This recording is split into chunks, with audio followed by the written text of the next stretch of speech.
La nuit tombe paisiblement. Un serpent trouve son chemin dans une menuiserie. Alors que les ondulations de son corps parcourent le sol, il se coupe contre la lame tranchante d'une scie.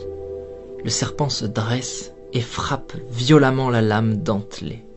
Un acte déraisonné et sans conséquence pour la scie, mais qui blesse gravement le serpent à la mâchoire.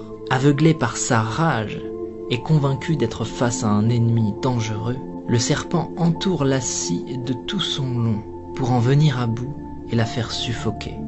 Une nouvelle attaque sans incidence sur l'ennemi, un ennemi pourtant sans conscience, vainqueur malgré lui d'un combat sans adversaire. Le serpent se tue lui-même sous l'effet de sa propre étreinte contre une lame aiguisée et apathique.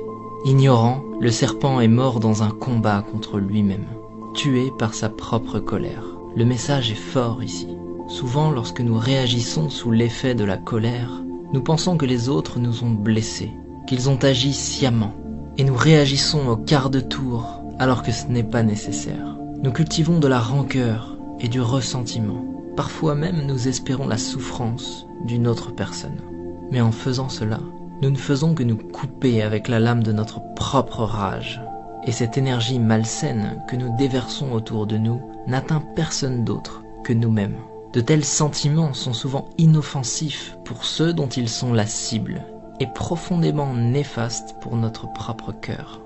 Lorsque nous réagissons sous l'effet de la colère, plutôt qu'avec compassion, personne ne gagne. Ignorer la négativité est toujours plus sain. Pardonner, accepter et laisser passer est toujours plus habile. Se concentrer sur la création plutôt que sur la destruction est toujours plus sage. Et il est plus noble de bâtir la vie que nous voulons, plutôt que de chercher à détruire celle que nous ne voulons pas. Si quelqu'un se comporte mal avec nous, plutôt que de réagir avec agressivité et violence, peut-être devrions-nous comprendre ce qui est en train de traverser cette personne et faire preuve d'écoute et de compassion. Peut-être que sa journée est difficile.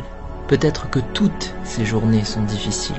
Lorsque nous regardons les choses avec une nouvelle perception, il est plus facile d'avancer, de laisser toutes les énergies négatives derrière nous, d'abandonner ce qui n'est pas constructif pour notre futur et de simplement laisser passer.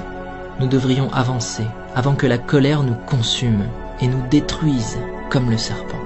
Ne réagissez pas, montrez de la compassion, ne ressassez pas, avancez et restez concentrés sur l'élaboration d'une vie meilleure pour vous-même.